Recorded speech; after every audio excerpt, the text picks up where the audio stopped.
केंद्रीय मंत्रिमंडळाची आज बैठक होणार आहे। पंतप्रधान नरेंद्र मोदी यांच्या अध्यक्षतेखाली ही बैठक होणार आहे।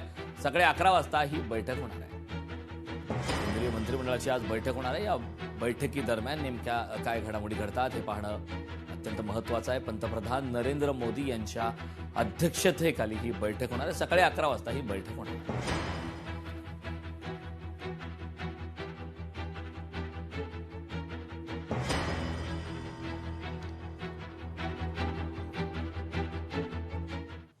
अमरावतीतील नवजात शिशु कक्षाच्या अग्नितांडवा प्रकरणी जखमी झालेल्या सर्व 36 नवजात बालकांची प्रकृती स्थिर आहे। जखमी बालकांवर शहरातील वेगवेगळ्या रुग्णालयात उपचार सुरू आहेत। दुर्घटनेप्रकरणी अमरावतीच्या गाडगेनगर पोलीस स्टेशनमध्ये आता गुन्हा दाखल करण्यात आला आहे। गाडगेनगर पोलीस स्टेशन मार्फत आगीच्या दुर्घटनेचा आता तपास सुरू आहे। अमरावतीतील जिल्हा स्त्री रुग्णालयाच्या एनसीयूमध्ये अग्नितांडव झाला। एनआयसीयूमध्ये अग्नितांडव झाला।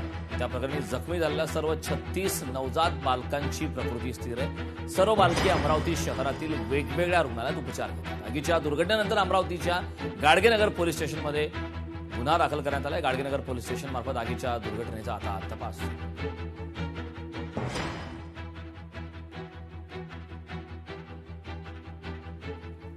अमरावती जिल्हा स्त्री रुग्णालयाच्या एनआयसीयूमध्ये अग्नितांडव प्रकरणी जखमी झालेल्या सर्व 36 नवजात बालकांची प्रकृती आता स्थिर आहे। सर्व बालके अमरावती शहरातील वेगवेगळ्या रुग्णालयात उपचार घेत आहेत। आगीच्या दुर्घटनेनंतर अमरावतीच्या गाडगेनगर पोलीस स्टेशनमध्ये गुन्हा दाखल करण्यात आलाय। गाडगेनगर पोलीस स्टेशन मार्फत आगीच्या दुर्घटनेचा आता तपास सुरू आहे। कालच आरोग्यमंत्र्यांनी सुद्धा या ठिकाणी भेट दिली। स्थानिक लोकप्रतिनिधी, पोलीस अधिकारी आणि इतरही रुग्णालय प्रशासनाच्या माध्यमातून यावरती चर्चा झाली।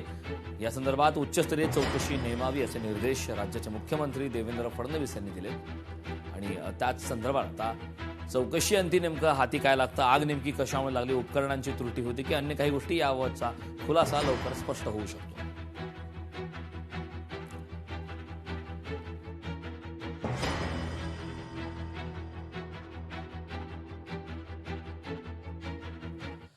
अमरावतीतील जिल्हा स्त्री रुग्णालयात अग्नितांडव प्रकरणी सुरक्षेबाबत सरकारने दिलेला शब्द पूर्ण करावा, मृतांच्या वारसांना जाहीर केलेली मदत तातडीने द्यावी, अमरावतीचे खासदार बळवंत वानखेडे यांनी या संदर्भातली मागणी केली। अमरावतीतील जिल्हा स्त्री रुग्णालयात अग्नितांडव प्रकरणी सुरक्षेबाबत सरकारने दिलेला शब्द हा पूर्ण करावा, मृतांच्या वारसांना जाहीर केलेली मदत हे तातडीने द्यावी, अमरावतीचे खासदार आता बळवंत वानखेडे यांनी या संदर्भातली मागणी केली।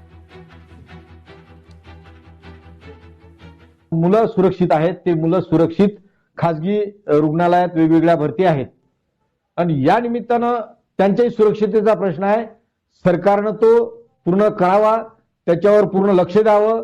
त्यांचा जो औषध पाणी आहे ते उपचार आहे, उपचाराचा खर्च सरकारनं पूर्णतः करावा। जर त्या मुलांना कमी जास्त जर झालं उद्या तर आम्ही रस्त्यावर येऊ आणि रस्त्यावरती लढाई लढू, पण सरकारनं याकडे लक्ष दिलं पाहिजे। तसेच जी काही मृतांच्या वारसांना जी आर्थिक मदत जाहीर केली ती आर्थिक मदत सुद्धा लवकरात लवकर द्यावी। लोकशाही मराठी ऐका, पहा, जागरूक रहा।